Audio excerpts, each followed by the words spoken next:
riddle me this. Should you get the 8GB, 16GB, or brand new 24GB of RAM option for the M2 MacBook Air, MacBook Pro, and the presumptive Mac Mini? And here's the truth.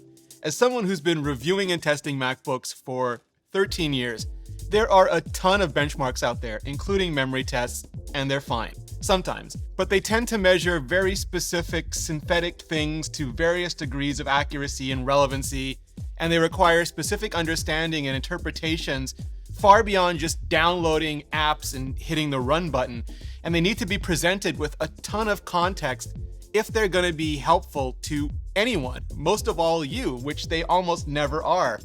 And so much depends on your personal workload, everything from whether you just use light documents and streaming video to running multiple memory-intensive, memory-hungry, real-world apps and bloated social media sites and endless Chrome tabs, along with ugly cross-compiled games and intensely greedy Electron apps that we're just being festooned with so much lately, all at the same time and for long periods of time.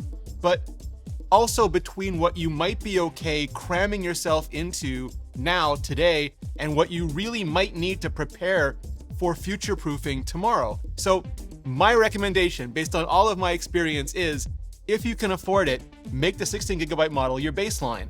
Macs are supremely well built. They last a long time, for years. And even if you don't think you need 16GB now, you may need it eventually, and you cannot add more RAM to these Macs later. It's literally part of the chipset.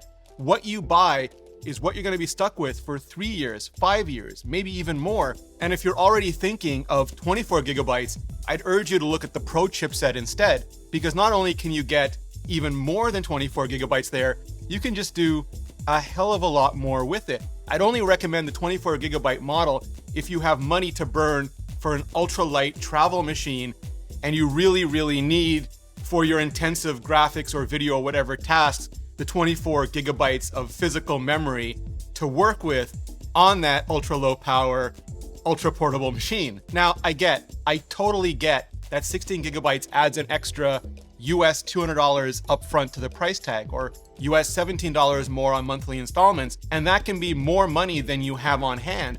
But over the course of 3 years, 5 years, it could more than pay for itself in both the potential of the Mac, your ability to do work, and the reduction of your personal stress and anxiety levels. Because if you've somehow been misled to believe that Apple Silicon Macs having unified memory architecture will magically make 8GB work like 16GB, it won't. It really won't. Unified memory just means the CPU, GPU, neural engines, all the compute cores have access to that same pool of memory. It has huge amounts of performance and efficiency advantages that just can't be overstated. Faster RAM for the CPU, more RAM for the GPU, no need to copy back and forth between all those U's, but that pool of memory is still limited to exactly the number that it says on the box. And yes, Apple does a lot with memory compression and super fast swap, starting at the silicon level with accelerators and controllers, and going all the way through super high performance and expensive LPDDR5 RAM and NAND flash storage, which lets you fit as much as possible into that memory and swap it out, in and out, as fast as possible. So fast you can't even tell it's happening sometimes. It absolutely, positively lets that RAM be just all that it can be, but it's still limited to what that RAM be.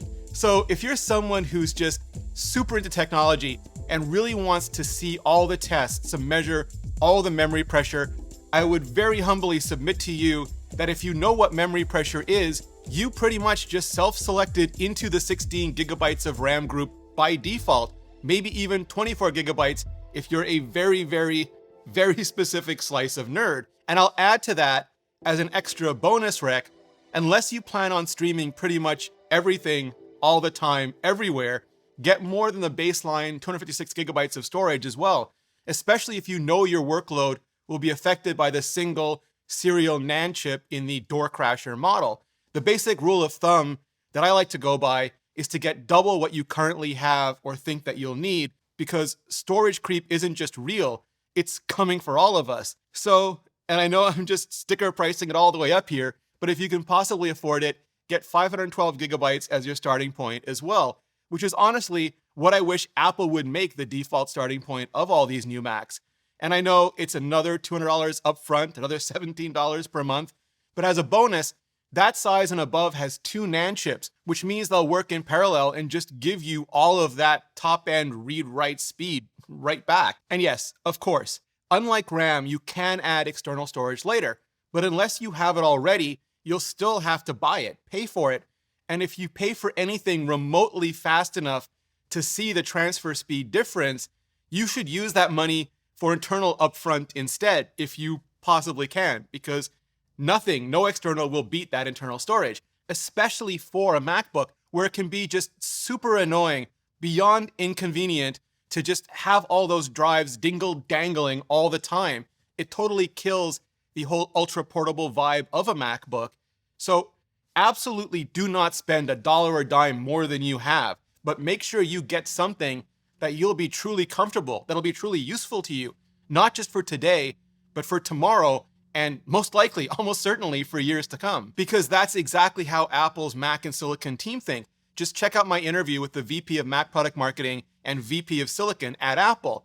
And like all of my interviews, it's ad-free and sponsor-free and extended on Nebula, along with my 4-part studio tour series and my mini documentary on what the iPhone's impact has been on my life and the lives of many other of your favorite creators. Stuff I just know the nerdiest, most dedicated and hardcore of you will totally love.